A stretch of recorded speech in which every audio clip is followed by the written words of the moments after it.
Hello. Yes, we see you, and I can Hi. see you. I can see you're also dressed up as Edelgard from Fire Emblem Three Houses, ready to destroy some religious bodies.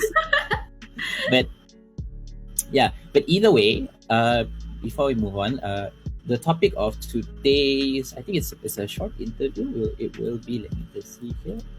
Yes, it is body image and self-confidence in cosplayers. So yeah, that's what we meant by it being a very punchy and quite a heavy topic. So Ellemonande, please, go ahead and introduce yourself. Tell the whole world, the audience, your fans, and us alike, what do you do and who are you? Alright, okay guys, hi, my name is Ellemonande. You can call me Ellie or Lemon or whatever you want to call me.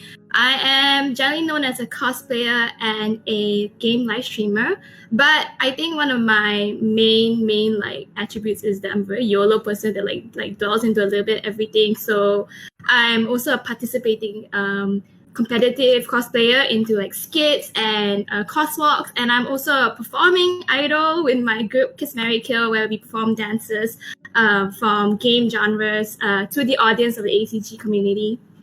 Yeah, I also do a few cosplays, like I don't know if you can see, but I think I'll show later in the slideshow. Yeah, sure. Here are my few cosplays that I've done. In case you haven't seen me before, maybe this will spark some memories. I've done Kaisa, Tifa, a few others such as Vanilla. This is one of my favorites too, Pulsefire Caitlyn, and so on and so forth. Oh, very cool, very cool. I can see all very well done, and of course you not only do you do it, I think not just for fun, but you also do it competitively, right? Yeah. All right. How do you get into cosplay? Okay, so how I got into cosplay in the first place, one is, when I was young, then like I like to watch anime. Okay, who doesn't, right? Even like at one point in our lives, I think like cartoons were one point like hidden animes. So you start to get that like, that interaction, and you start like liking things of the anime genre. So I think I was about 11 years old, but after a while I fell out of anime. Like I stopped watching it because the people around me weren't really like watching it, and I didn't have anybody to discuss with. But I was always dancing. I was always performing because my parents are ballroom dance teachers. So I always had this concept of costume play, which I already had because we perform, right? You have to like pakai something that's nice, go out there and perform. So it's not very different from cosplay. Eventually, I got into cosplay because I got more into games. And I wanted to express this love. I think a lot of people do the same thing, express this love for characters they really like to like see as themselves. And so I started cosplaying about 2-3 years back. It was like super low budget. Like I think it was like $100. I just bought a wig and like just like DIY everything. So it was pretty cringe, you could say. Yeah, it's kind of cringe. That's why I don't show it. But that's okay. Everybody starts somewhere. Yeah. Okay. Shall we move on to the next question then? Yeah, go ahead, Damien. I think you can ask it this time. All right, so the next question is, you're best known right now for your amazing cosplay of Tifa from Final Fantasy VII Remake. And it's not a remake! And you've spoken before about training to fit the part. Could you tell us more about the training regime? Oh, okay, sure. I actually compiled a little segment thingy of like my progress to get fit as Tifa. Hold on, let me get that on. Okay, hold on, let me live stream that again one more time. No worries. Okay, so you can like show it out loud. There's like a little bit of like awkward photos there because you can see like kind of the before and after. So when Tifa is like one of my very, very like, I think a lot of us have Tifa as our like ideal waifus and like one of our like childhood crushes, like she's like the kind of girl that kicks ass, but she's also very like compassionate and caring. So when the remake announced and showed like progress pictures of her, everybody was going off about, oh my god, her abs, she's like so perfect. And I wanted to cosplay her, but I also didn't want to butcher people's like vision of this waifu, That's why I got into a very strict and tiring workout regime and dieting, and I wouldn't like suggest anything that's unhealthy, but this one I tried to do as much as I can for a long duration. I think I did this diet and exercising for about a month and a half, and I know it's like not really worth it to like reach extreme goal unless you go like super hardcore. But what I did was I worked out like I think I took breaks like every like once a week, and I would either go to a gym, I would do like abs stuff and everything just to get her perfect body. And I also I think eventually I tried to cut down on fat intake, and I cut down on sugar intake. And then towards the event itself, which was Aiman-gaki, which was I was aiming for, I started intermittent fasting. And I think overall I lost about 2-3 kg. But wow, I think it didn't really show much at the end, but I did feel so much stronger, and I did felt And when I got down to do the poses and everything, then you feel empowered, you feel strong, and I think at the end of the day, that's what really made it so worth it. You actually feel like the character. That's the kind of thing that happened. I think it's great that that you put in the effort to put yourself as close to the character as you can, and and I believe a lot of people see that the hard work pays off, and not only from the pictures, but in how you feel about yourself. And I think that's the most important thing, is how you feel about yourself at the end of the day. Yeah, definitely. Great, that's awesome. Very, very, once again, even though it's a bit late, but of course I admire and will always congratulate those who put in effort to showcase the best of themselves. Thank you. All right, so let's move on to the next question. This question is it's still about yourself. It's aside from being a cosplayer, you are also a proficient ballroom dancer. So would you say that dancing played a part in building your confidence for cosplay, or showing in public basically? Okay, yeah. I would say yes and no. Okay, because one thing is dancing is a visual industry. You get to watch people, and you basically, when you watch something, right, there's no way to judge it. This kind of sport is not who runs fastest, who passed the finish line, that's the winner, definitely. Because this dancing is subjective. People will either find it oh my god, your dancing's amazing, or oh, your technique's off straight away. So it kind of made me very analytical about myself. And originally, when I was growing up as a teenager, that really put my self-esteem really low, because I felt I was constantly being judged.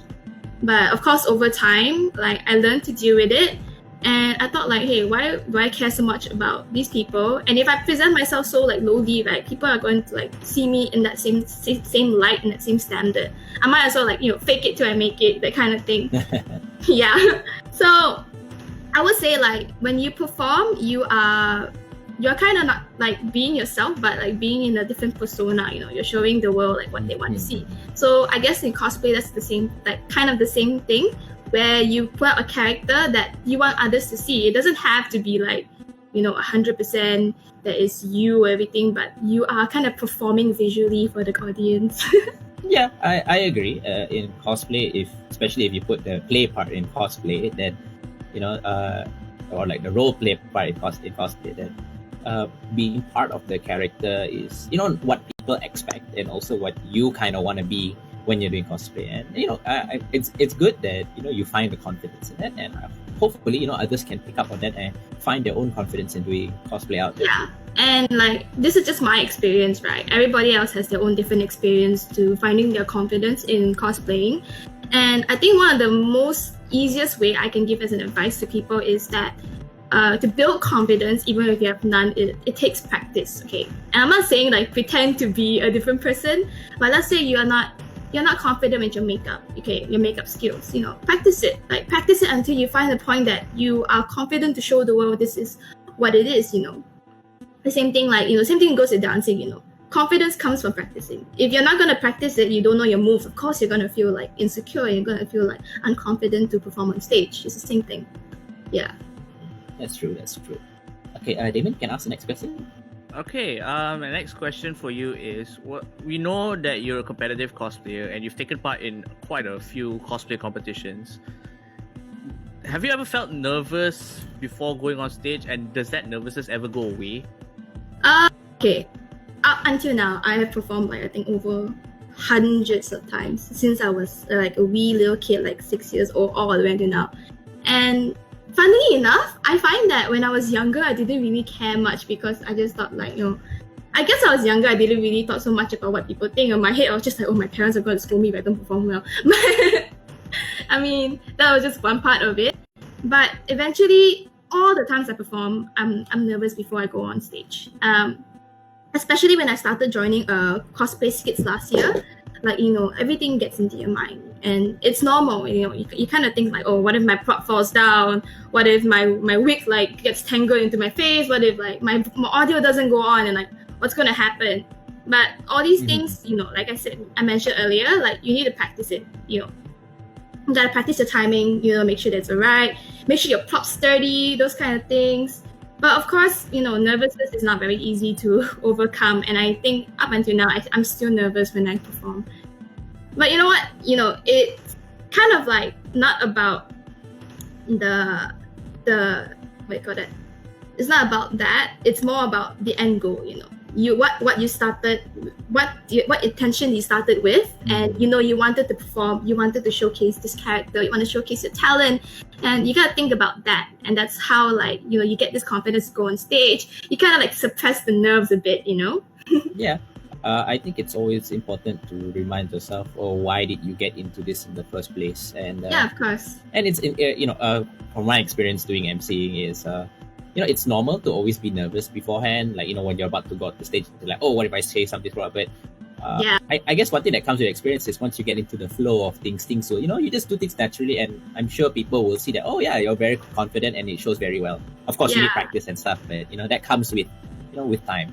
Yeah, of course. And like, even like today, like I stream like over a few hundred times too on like my own page, and like I can always like talk and everything, but when right now it's like a new environment, I'm like in a different person's page, I'm in like an interview, what if I say something wrong? Like we all get nervous, but in the end, like just do it, because like I wanted to do this, I wanted to be in an interview, you gotta think an angle, and of course experience is key.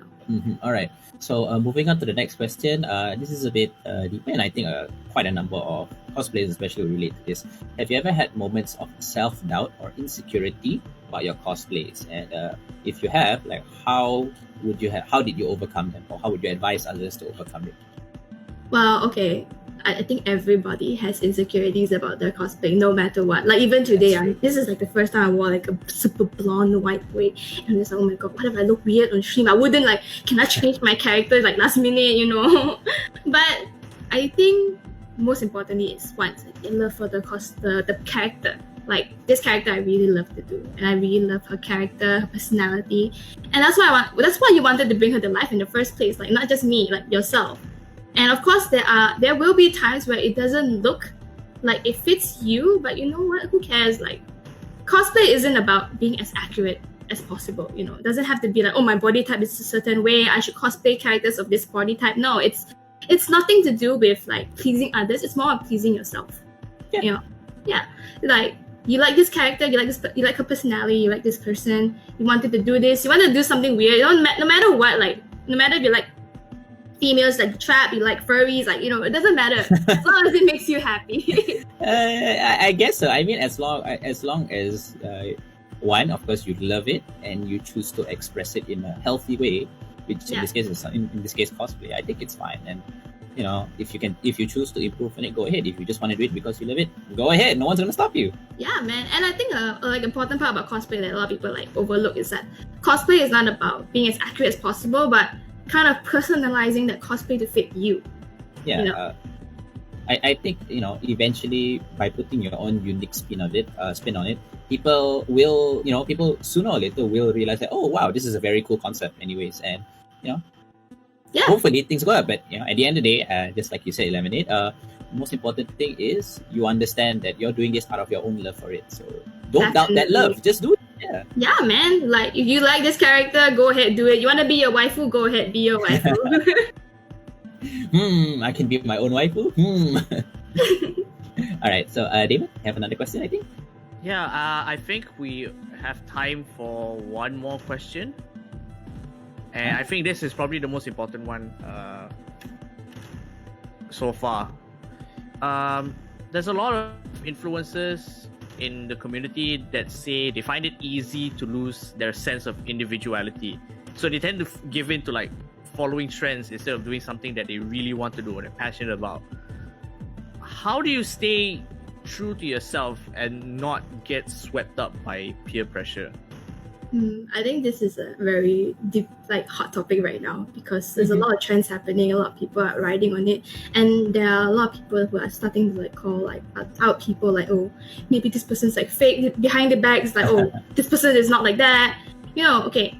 First of all, I go through this too, and sometimes I do feel pressured to do something that I don't want to, and sometimes I get lost because I'm putting myself out there, and anybody who has put themselves out there they know the, what do you call that? What's that word again?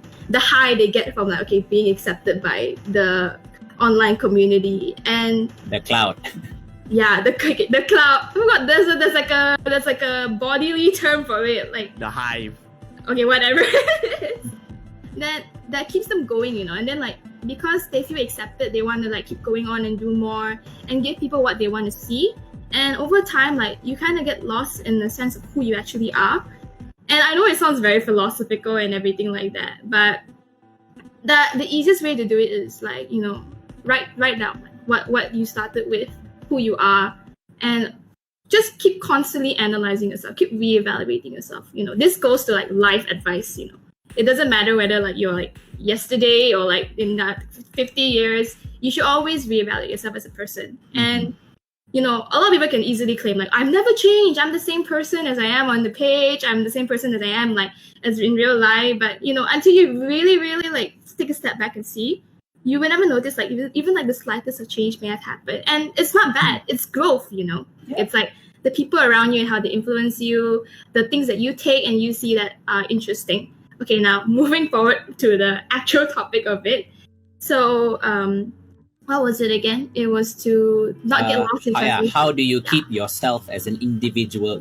How do you remain as you amongst all these different trends that move very, very quickly? With our age of internet and anime and cosplay being more and more. Okay, so I wasn't straight so far. Okay, so for myself, I actually started my page just fully for gaming. I didn't actually want to jump into cosplay, and that's actually pretty ironic. But when I started doing cosplay, and I do a few cosplays that are a little bit more provocative, and I do have some doubts in myself, am I doing the right thing? Am I doing the wrong thing? Am I starting to become a different person that I didn't want to be when I started? And for that, you kind of need to find a balance. You have the objective when you started with, I wanted to be a gamer, so you got to push that out too. You want to do other new things, go ahead. If the people do not accept it, the things that you actually want to do, then they're not really supporters in the first place. But of course, it's easy to just get numbers. Yeah. Yeah, thank you so much for that, Ellemonande. Personally, I think out of all this, this particular question itself, it's more of, like you said, it's a philosophy. It's more of where or who you want to be at the end of the day. And as human beings, naturally we will change, even whether we like it or not. We will change, and that's a normal fact. And I think it's good that if we are able to see ourselves as changing in a healthy way. I think that's the best way to say it. Yeah, and definitely. And I think at the end of the day, as long as you know what you want to do, and it makes you happy doing it, whether you're cosplaying a series from cosplaying a character from a Dead series, or doing something that's within the trend. Yeah, as long as you enjoy it and you choose to do it at your own heart, then I don't think anyone can really take that away from you, because that's your own strength. Yeah, and I also want to add, if somebody genuinely likes to do revealing cosplays or be this kind of person, don't shun them, man. That's who they are. They like to do it, and we shouldn't create this kind of stigma between this is a revealing cosplayer, this is more of a professional armor cosplayer. A cosplayer is a cosplayer at the end of the day, right? Yeah. At the end of the day, I guess, but maybe we can keep those questions for another time on how to handle these kinds of criticism. But for now, as always, thank you so much for thank you illuminating us with your answers. And I hope hopefully this gives confidence to others, or gives them the that stepping stone into finding their own confidence, because it's not an easy journey to be a confident person. Yeah, definitely. And everybody has their own experiences, right? My experience may not be someone else's experience. And I think at the end of the day, the main takeaway is that remember what you started cosplaying for, and move towards that goal. Move towards the person that you want to be as a cosplayer, as a person. All kinds of things. Make sure you remember who you are. Yes, remember who you are. Remember where you started, because that's the whole reason why you got into it in the first place, right? Yeah,